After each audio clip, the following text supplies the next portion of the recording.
Morocco 1-0 omne Malawi bebo ansa na omne Benin ni nyina no eye Ghana tournament me pacho ye host under 15 African schools football championship course ni nyina no awo epono so a me pacho ene ba bedi ho enkomama bibia hetimi akoso ye ede amaye eno nteno stick and stay ye ba ne ade ni nyina no ede ababe down bibia owo ebia. And see some country did something didn't reach what we did in Ghana here.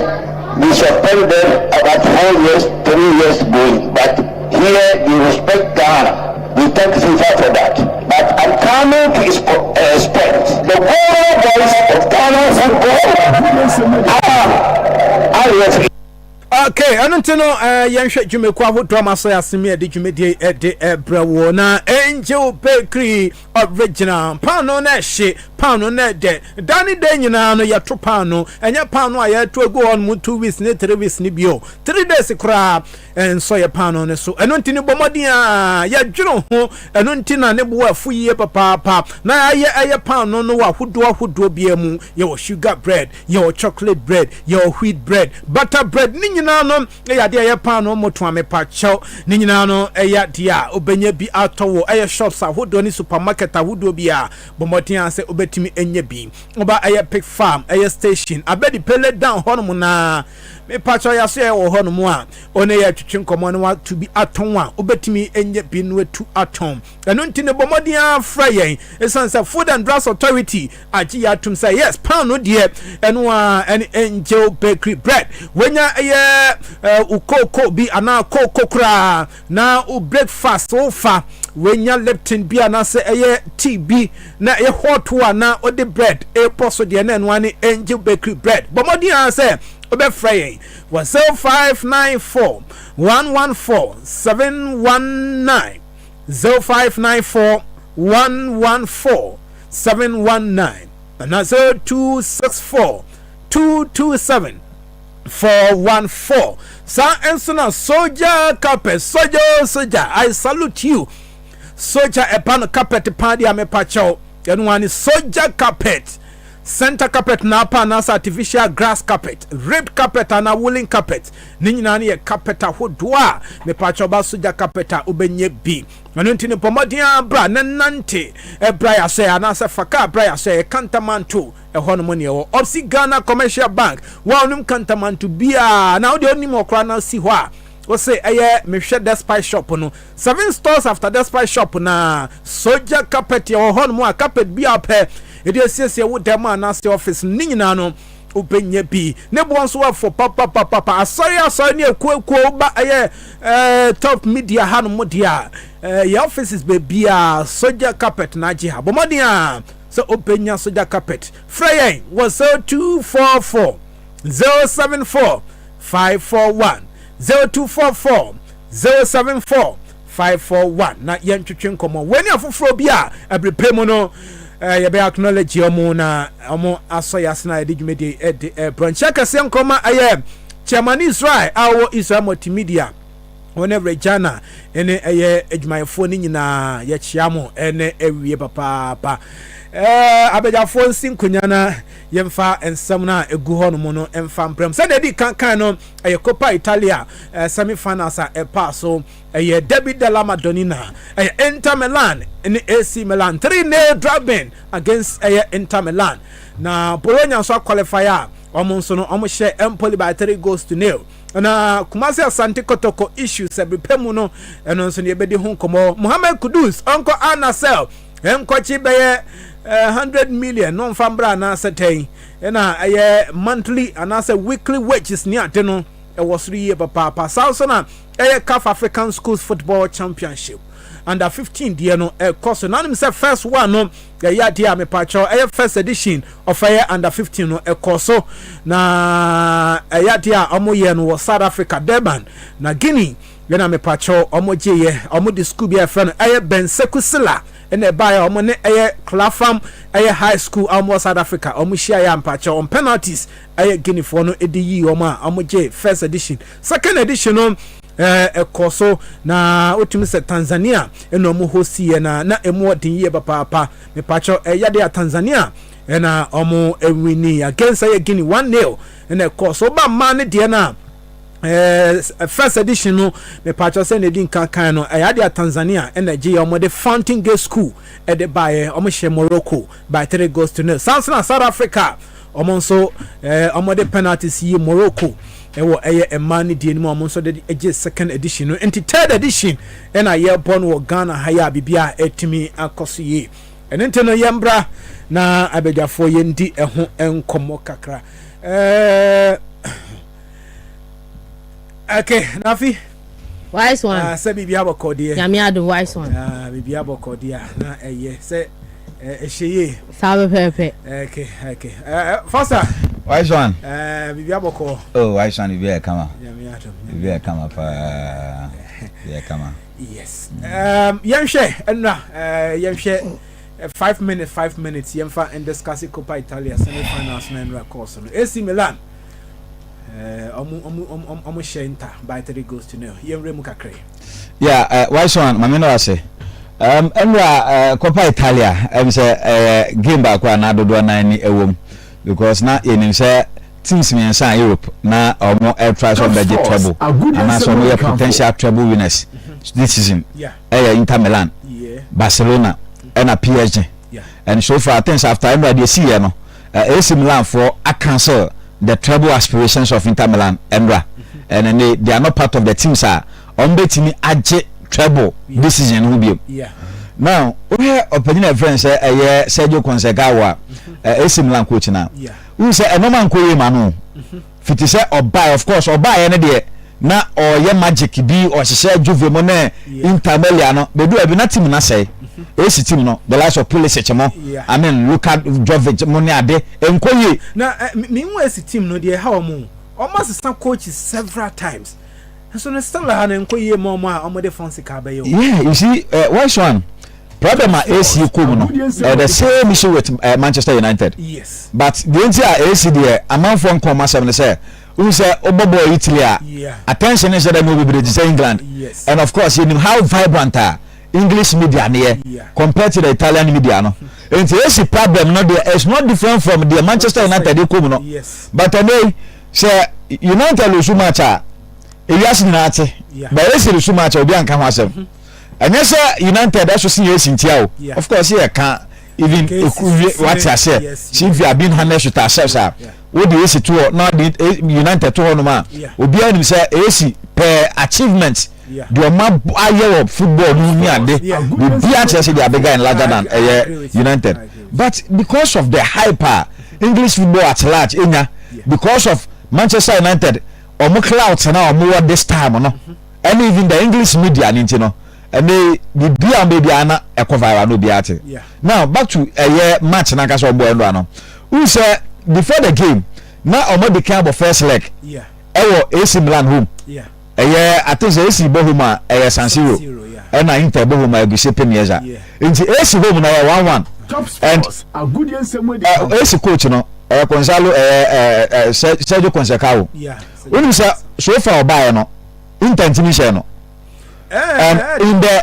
derby Madonina no or 5 times and of the 5 times no emu AC Milan win emu aye draw Copa I mean you see we are and I think so one other trophy I mean I'll get it and of all those matches no Bia na accord the favor of AC Milan so you ask yourself say dey bentina abroad AC Milan be share Inter Milan I nim say Inter Milan gina so Inter Milan asura say bi omu gina so den na visa was in person make so mbem gina so esa na say na visa wa hanti na visa anko esa me big deal of respect for women man nso tie pa but you say me ka won anim say na fine but me call me say omu gina so den omu so bia and just look at what they did against Bayern Munich it's not expectation was that Inter kwakose AC Milan because in AC Milan there in recent times more like Peruvian achievers are at the end when it matters most they don't show up baby I was person go deliver no deliver but I don't know why this season every time against Inter Milan no more Inter Milan now Adeba Kwabena Mintah say before this game weekend no Inter Milan dey come but Serie A match Lucy and then they even the Serie A na here bona omone eye Napoli they are tied on points no kwan so ayehu no compare the matches aka for AC Inter Milan compared to that of Napoli wise one case na yehu e more den part the Inter and I ba concern normally when they be say anko ya mawa it dey break you down and then they over Barcelona supporters are omoni age we na say omo say Inter Milan team now they say AC Milan no and the same thing again. Oh, sure. Say Sunday now can about 2 matches. Yeah, after Bayern. Yes. Yeah. Oma concede 4 goals. Oma concede 4 goals. Oma share go back. Oma share go back. Barcelona. Barcelona. A few scoring side. Yes. Of course, the defense may not be that okay, but a ban and more than 51 man. Is this what I think? The problem with Inter Milan is here, no. Meaning, some of the man who did not come about many game now. Oh yeah. Because of course, I mean. Simone Inzaghi, you know how hard our you know a Juma and the tactics me be and the training regime, me player selection, me be a year Juma. But where it matters most, you know, at the most important time of the season. But there we are kesepani new. But you wouldn't need chance to make mistake, you know any. So you ask yourself, a day and a baby within less than 1 week. Ube lusu Italian Serie A game. No one sense to Coppa Italian match against a bitterest rival in AC Milan. A bit boost, a bit demoralize it, coming up against Barcelona. That is where it will be a conversation. Because what's the form and they can me in the game against Bayern Munich. Numbers are supported the issue. So of course Allianz Arena. Wini. That's one. And simple how. Now what enough you are so cry about annual qualification. You see, so it gave them that morale start. But it's sometimes football. I do a biasa. Baby, I won't expect no. That is where some of these things happen. But again, I mean, we can trust the rights of Lautaro Martinez. I did my questions you do Munya. I need to run. Who said things for about the 2 games, you know? Yeah. Okay. No, make Inter to run. Kefram to run. No. French guy no. Marcus Nameka. Yeah. Lilian Nebano. Who said in the game against AC Milan? Mobi. And you see any time Ojinam with Lautaro Martinez or complimenting Lautaro Martinez. It won't say Lautaro is goals, you know. And Marcus Thuram in goals in the dosa. If you are sure right to bat on time, said there. Yeah. Especially at the most important times, you know. Both are not Lautaro Martinez and I say. But what are you doing now? On the first half, no chance back could be I don't know say Oshe match. Match and yeah. First half no chance be an uncle so shepan. Yeah. Sana. AC Milan. Yes. And what you say no and the narration of the game no. Nothing said the absence of Marcus Thuram and it's a Kobase Oba messing in the game and I said the Champions League game. Who's after Bayern match no? Or guarantee interview can say to be very honest, we will break it down. Injury that was what he said. Also after 2 years, you know, I mean Bayern win. Now sounds so against Bayern team. No, I say when you do the interview, can also no. I'm being very honest. Mama break it down. There's also I am better. Those the interview guarantee. Injury means when you serious injury and I prevent him from playing against AC Milan. And now say Bia, they are just resting him for the Champions League game now. But then Kamisimuni said, I mean, a game against AC Milan equally important as a game against Barcelona. Irrespective of a small injury. Okay. Yes. Okay. Enter no check akra. Top sport. After Barca 2 legs, no aba. Now there's an absence in the team. And of course, Benjamin Pavard so amo. You see, these are key players or mere integral members of the Inter Milan team. A typical example, people might not know. Among from Wajon Kohon, they have Barcelona this year. Alex Bade. Who's we pra and we pray no. Plan no baba say na no. Onye good replacement. Jura Martin, onye good replacement. It's a man you need to measure in the game against Celta Vigo. Ankoya Mabasa. Even the Barca winning, remontada no, but Barca ni bia tena on a tentahood a complete time again you no more pa at the point card nam kam just Barca lose from 3-1 e be do 3-3 so when you say nya draw be fanisa and sana defender no come make his blunder na penalty bar the last minute of the game no. And you see the problem with Barca is here no. I think say I mean you can also attribute that to sa Alessandro Bade no the absence no where a key player Barca defense and on a day I wouldn't honor I do about sa guy I bone this year no affected team Barca defense setup no and of course that's around you guy and also a problem pa Barca your captain no I'm fanning quay we see Barca made a mistake doing the I mean I think was it winter now as a summer transfer nothing is a pen 70 million Barca said that so that you ain't counting on Paul Kubasi we ain't even counting on that guy no engineer Felicia team players ni omo young guys omo young guys enu wasa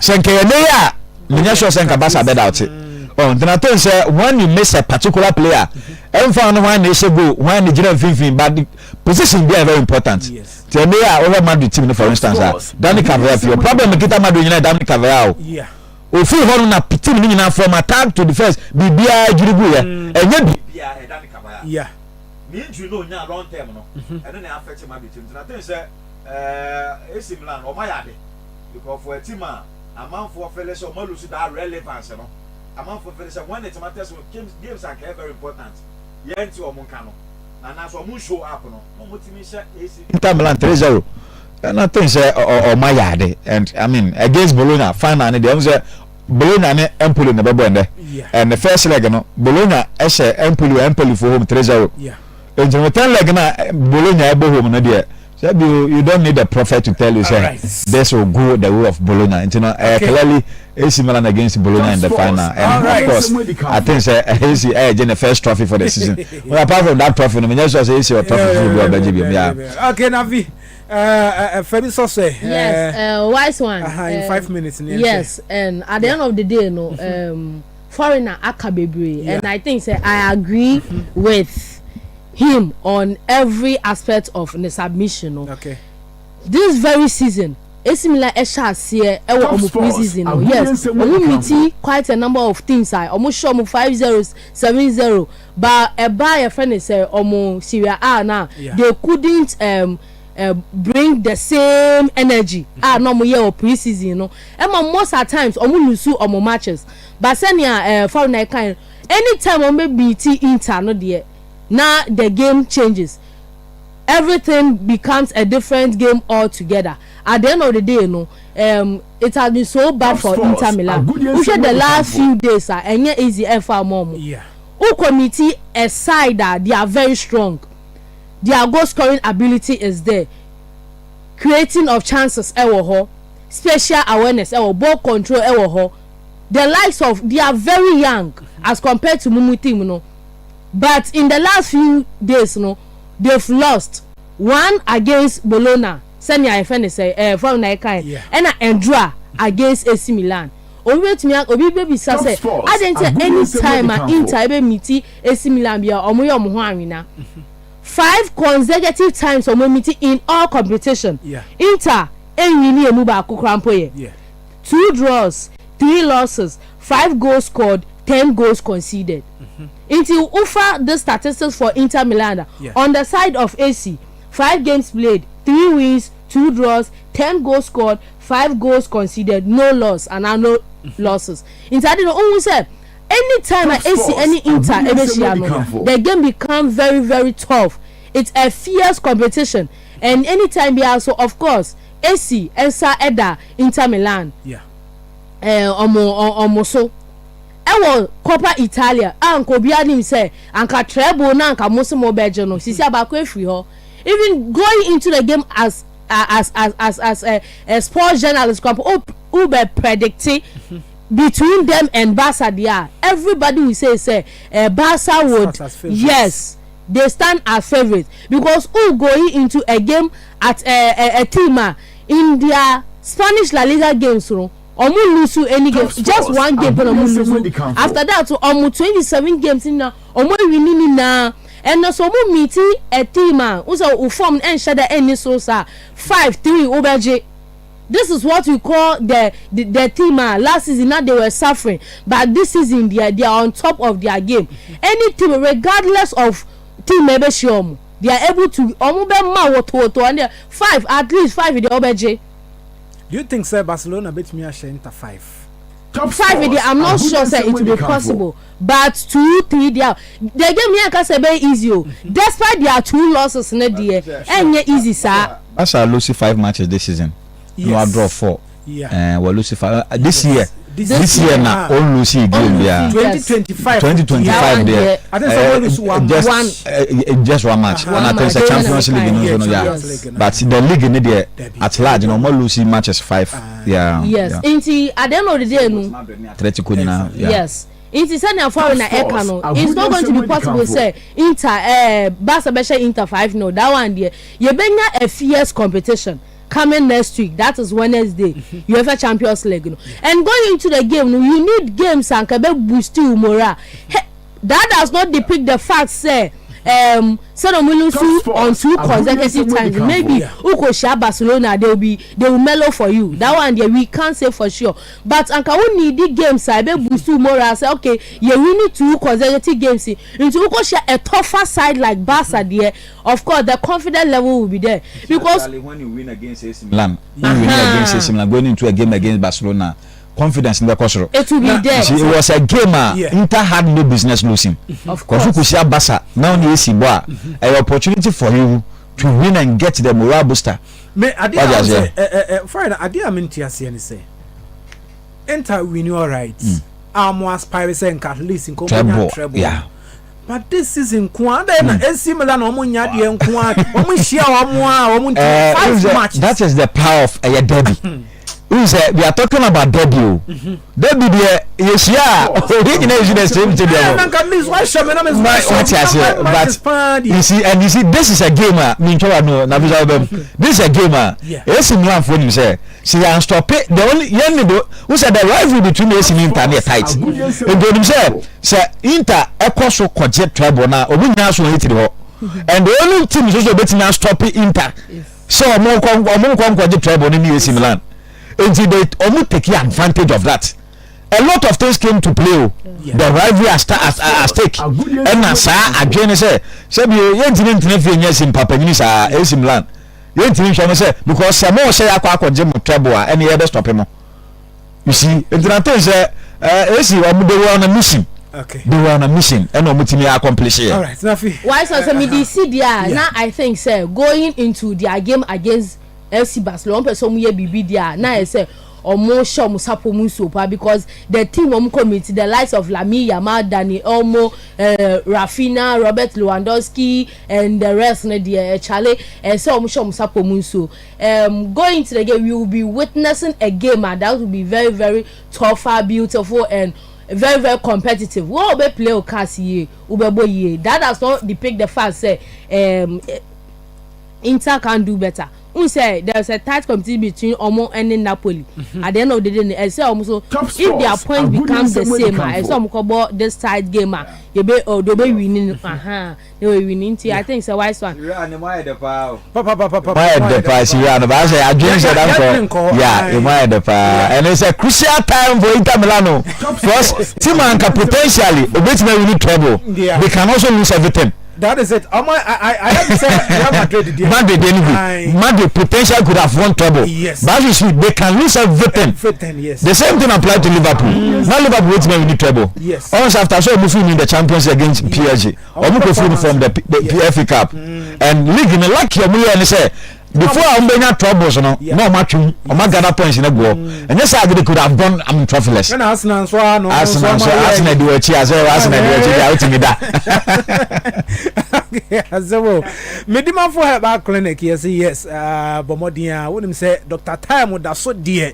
Let Bano Yaria dear. Or say, hey, say I'm found come on much man and qua so on your way to ma. Nature say, oh, won't qua in the Bicawin team.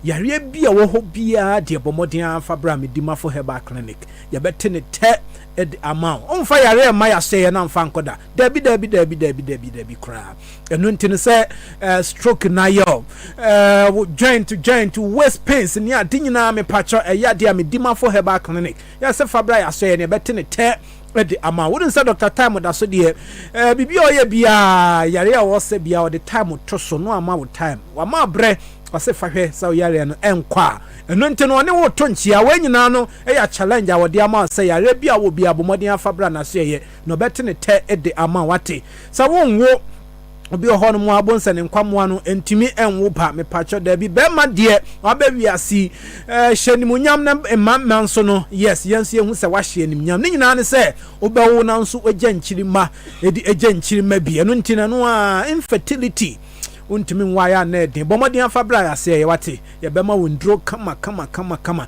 na dia de kra ne se oba nkran hanom a ye bie ya se dodo na mepacha oba hanom a poko ase mayira ya dia ye wo honom a bibia no ebetimi aye ede ama no ntini bomodin afabra me dimafo herbal clinic na Dr. Time da so obete ne te ede ama frey wo 0244 774 282 0244 774 282 and 0500 727 215 0550 727 215 na yentwetwe enkomo Comfort Herbal Mixture yes Comfort say bomodia immune system ne de da ne da nyina say immune system ne wa hoden a eno ano no ebusina yare bia sro yare bia bedwane eno nte na yese bomodin age Comfort Herbal Mixture ni bi na bobogu bo wate say krankro yare ahodo bia te say diabetes ni adede obi o ho abonsa sebe ne nan aye te say no de beko hospital yesi etwa me pacho da bi Comfort say da bi memfa nkokora mi ntwa nan no bomodin a yebetimi ama odrom akowate eno an say obeba ya share sanso na pensa hodo na eba no aye akoma yare ni adede a ne nyina no Comfort Herbal Mixture say yebedu akagiremu bomodin a say obetimi abana bibia timi akoye onim so bi ohonmo odidi a obetran honmo a 15 hours crampo no ne duane na woni yem na ntumi digest me pacho da bi o problem eno an say obetimi abobo bi na ebetimi aboama digestive system no etimi anya hoden a obetimi ayam aduane ne ntem na bibia timi akoye eno ntini bomodin a ko pharmacy shops ahodo ana counter and herbal shops ahodo nyina obenya Comfort Herbal Mixture ni bi obankran hanmo dia okanshi Repash Ventures sansona eye nanaboache shops Angels Herbal Shop ni nyina no ewa Accra hanmo okọ eye Tamadia Little George Health Shop sa enso na suhum no yewo eye Tonicare Pharmacy kofoidua dia okọ eye Gapson Pharmacy Benal Pharmacy na Owuskobi Pharmacy bomodin na koho no me pacho Comfort Herbal Mixture no ya dia obi a onyem ana oba onyem no me pacho ya dia because obi onyem dia ha be makra e bia be ma betumi anyem be ma nso de wonyem a enye eno nti no oba onyem me pacho bomodin a unnum bi wate hyene nsoma me unnum bi sans na obi a o ma kwara enufo unnum bi sans na under 12 years onso no nya dia Comfort Herbal Mixture no koto se wo unnum ana se o ma me o de bemma no ni nyina no ya dia ebetumi abo ama immune system no etumi akoye na bibia etumi na yenkoso na yenhwe issues kakra wo hon mu first men starting feel hon mu na wonim se Muhammad Kudus ana sepe no omo January nanka no mo prepare say omo beba be fa no na mom no wentimi anko na won ma de omo de ahya ne close ni mu say 120 million Saudi club bi abeba bia ena aye European club bi abeba bia 100 million from July 1st to July 10th wa abeba bia no ena ana say prepare say 120 million and 100 million omo de be fa no ena aye CAF African Schools Football Championship and also course Ghana boys no ye secure semi final berth no sans na e man nso de no koso anche omo so betimi we ne dia kenyina in the next 7 minutes mintio what's one I'm say Kudus story na koso no for me ohwe sisia no say the Saudi league na ye na what's one we footballer na say ko Saudi a nye bone because you in great players and ombo mo unse enka na nke ka say Saudi a players omko retirement players abo no ma boy a omo ni bibia e bi mo Europe e no omko ho but no sha players omko go Saudi look at the rise of Saudi money no they have more than 5 years to play the last of can say Marius no look at there are English players and they are very young but omo Saudi Spanish players or Saudi. Brazilians not have so.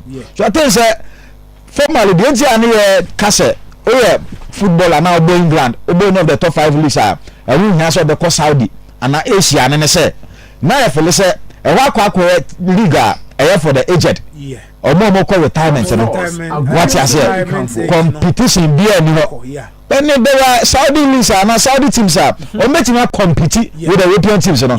I'm betting us some because of investment at the Saudi league now. It's not say and then who's a formerly crown Saudi league in 10 seconds so. And they European leagues now. Yes, also can't for Saudi the account. She tell you the publicity Saudi league nenya. So the money involved especially. Of course, be because Kudus and Kade also England and I say Europe no nyinyi. But Champions League wabubo bia of 24. Wabubo bia I mean, the only thing lacking in the career is a and the trophy. Because he be on said that of course I think even in Ajax called your trophy. But what the share who's normally a cancer watch trophy. I heard the mainstream European countries, you know. Home football Nankasi born no. Things Kudus. Don't forget say this same move at a point in time. Abraham Nasa Moja was Sunderland. Oyebi. Similar situation no. Emma Ghana for crack as well be even at that time another league you know, Asian league you know, golf league and said Obeka now Kobobo the golf league you who so born grad you know any brisika and China for any kind start China for no China for no somewhere to call Shanghai yes Kojisika debre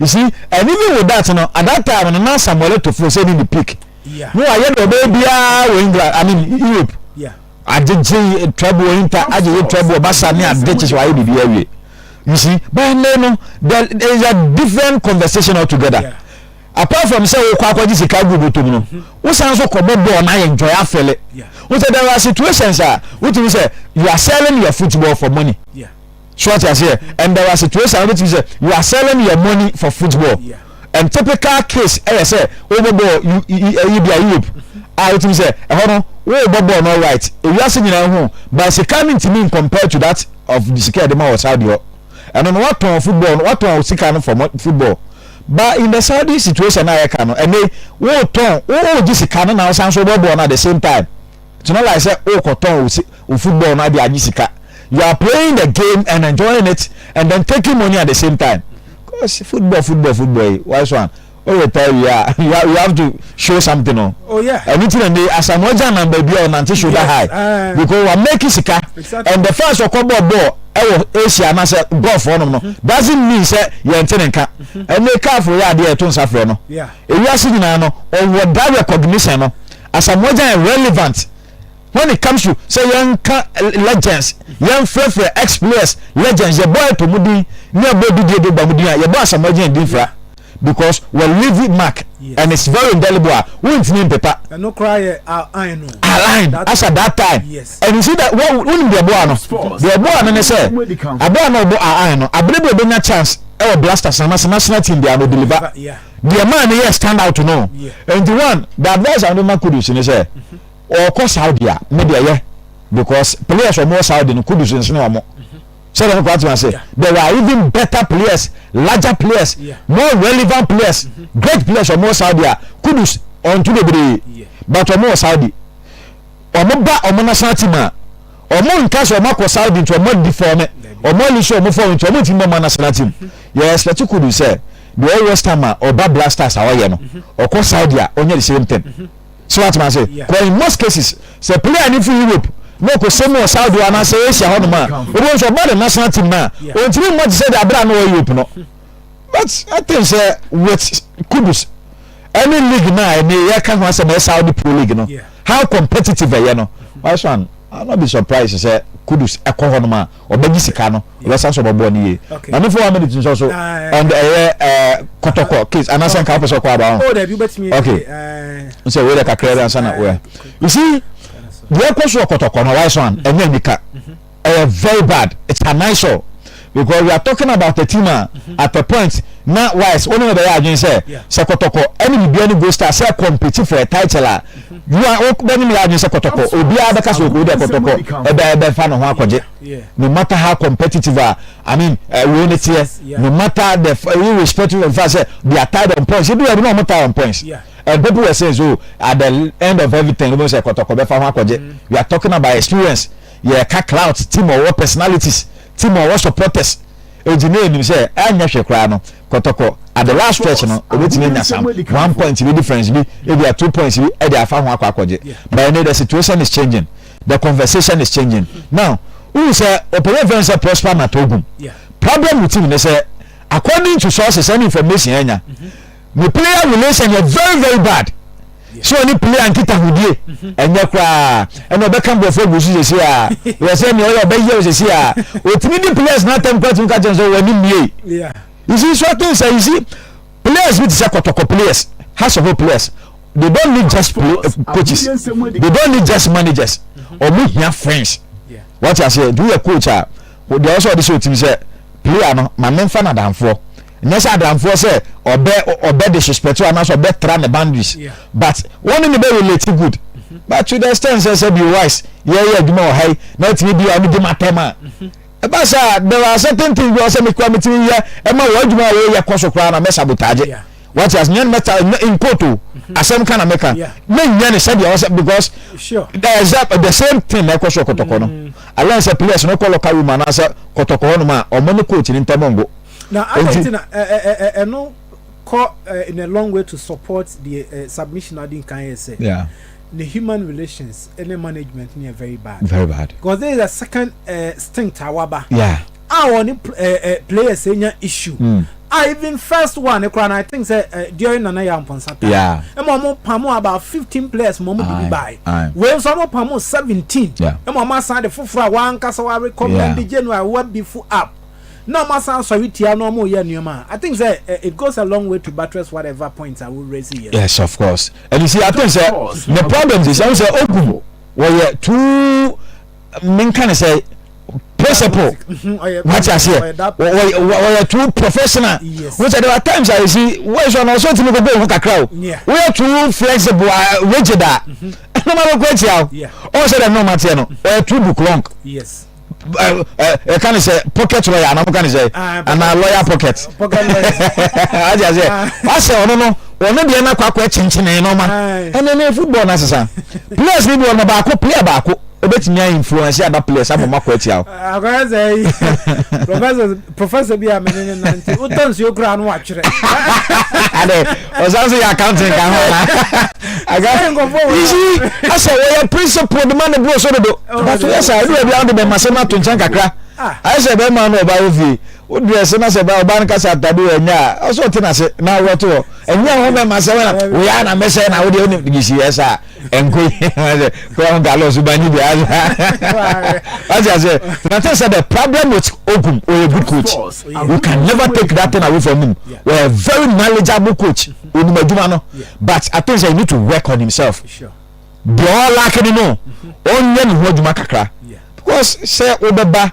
na only team be na issue only players be na issue to that only second stage in na supporters na support you they didn't like it say ayi for no akopa for no you know mo pushy ya yes sa Kotoko supporters no you see and I think say no edura bi kwa na nkeye but from nowhere yes so Kumasi Kotoko omo training grounds no man koye so the players and the players be block no mo nkasa no anything no say or 12 touches be pass no the man assistant coach no there you see I think say but no so am compensate no $16,000 and ultimately say $16,000 as American abrochi yeah compensating coach millions of dollars so like 16,000 there I think say nanka set na time woman can the sa we ni nyina buy on say Ogum ni issue no I idea no je $4,000 yeah and $4,000 no more than a car ebiakem more than 5 months okay yeah 5 months no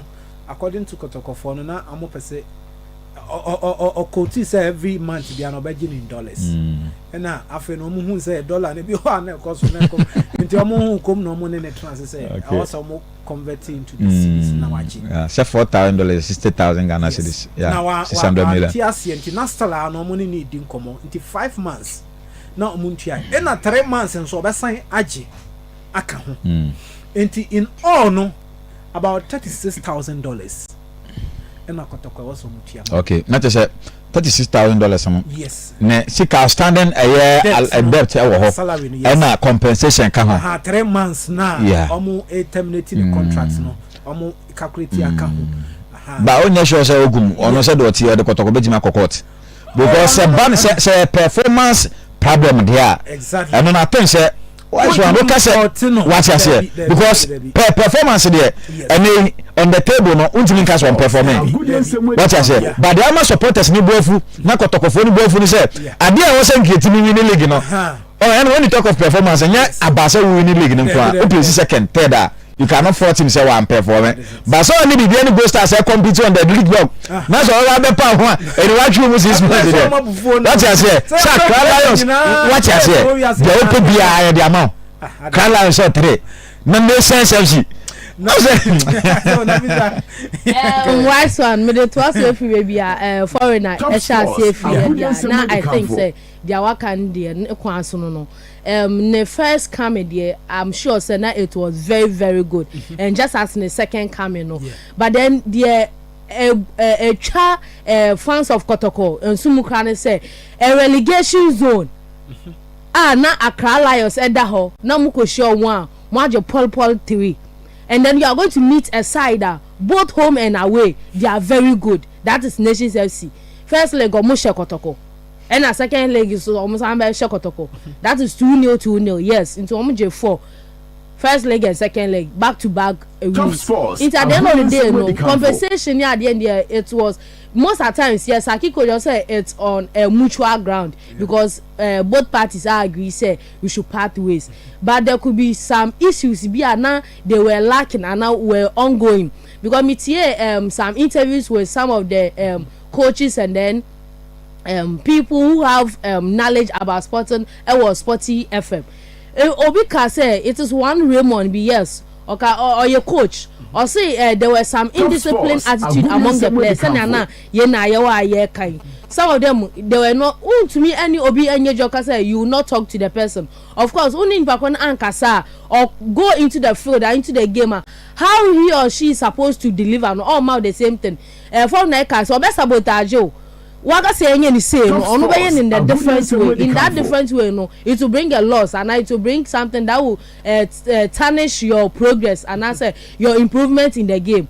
This very season here, to me and Kase prosper Dr. Nate Guanya there with Kotoko team, but they're losing 2 consecutive games, no, and you have Super Clash ahead playing before Adriana Omni House of Folk Abebo. Inti na your friend say, hey. The way things are going there, maybe you want to take the league and as well as the MTN FA Cup. In their second game, they will meet Brecum Chelsea.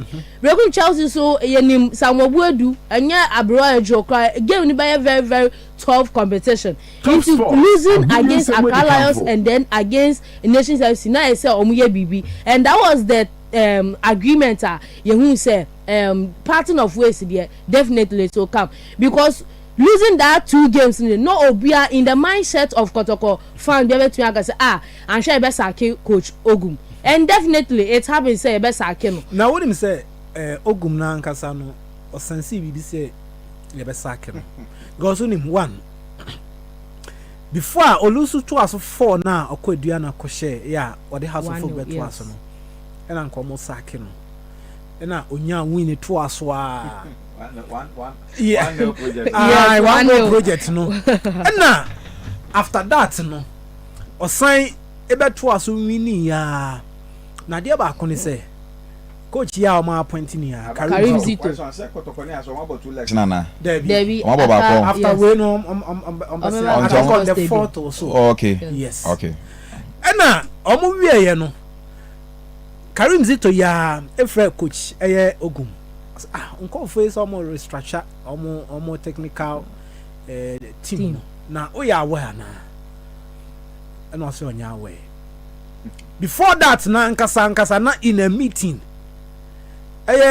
coach James Kwesiapia players be 3 omode omobae Samson Eduku ne Isaac Mintani omo ageno ayede omobae no they were not in support of particularly Samson Eduku ema wo insist ya momo de ni nyina ma one akopafo no issue safu jemfimo ne omo issue pa omo na omo engineer ya mo abae at the end of the day no omo ne omo abenya problem nti ono ankasa ne digi ni grave enu ohun sa ade na okoto mu no ono ankasa na de ne ho akoto mu nti o decide say nko be resign no ono ade ne ho ba na nkofo no say nya grounds kasi a ye betu stand on na ya sakem enu omo de koi yes nti ono ankasa wo issue yeah I think say kotokwa ankasa no problem ho anu na kame be ke man omo ankasa omo because you could see say there are saboteurs within the team problem ho your team I don't know who's the normal thing is say we will lose to 2 yeah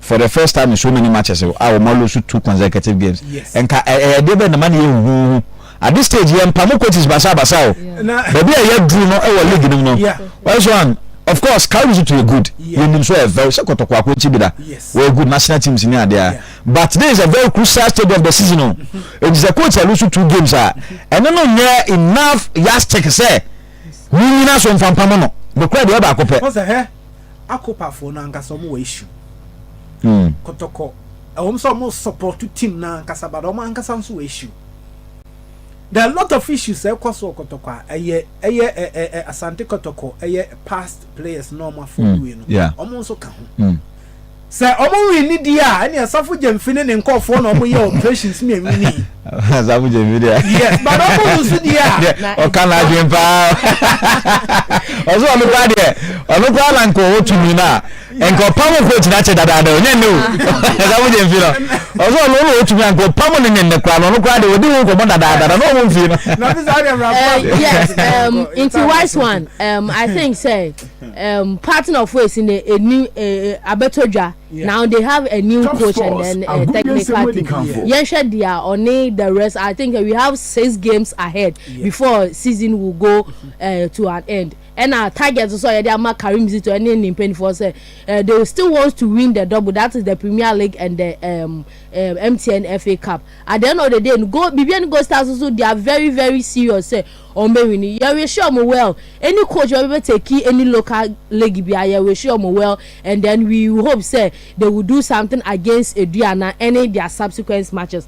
Short one on CAF African Schools Football Championship. Nafi, I think say okay in 30 seconds. Yes, at the end of the day, no, I think say both under 15 boys and girls no my yard on the first 2 games on we need. I think and you we on the third games. That in Bema na bebo against Algeria and Ambano bebo against Malawi. Yeah. Both teams in and almost secure almost chances into the semis. We hope say in their semis no they will do something marvelous and then that host and win bragging rights no ebeko amagana for we wish them the well in their subsequent games. Okay, that's a papa Nafi Nafisa and Foster Ajeni Muna Oti Omu Enkano.